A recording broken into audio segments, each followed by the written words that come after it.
पर एक्शन। साबक सूबाई वजीर बलोचिस्तान असम्बली मीर अब्दुल गफूर लैडी माजूर शख्स जुमा खान जत्तक की रहायशगाह पहुँच गए, उनकी इयादत की और 50,000 रुपये माली इमदाद की। मज़ीद तफसीलात जानते हैं हमारे नुमाइंदे महबूब जत्तक से। जी महबूब जत्तक।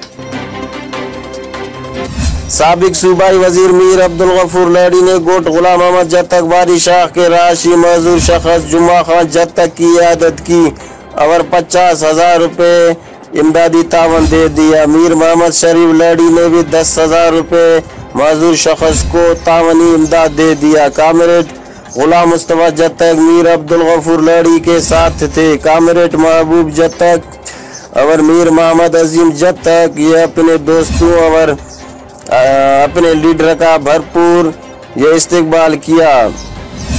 कैमरामैन मोहम्मद अजीम जत्तक के साथ महबूब जत्तक, टॉइम न्यूज़, नसीराबाद, बलोचिस्तान। जी महबूब जत्तक, आपका शुक्रिया।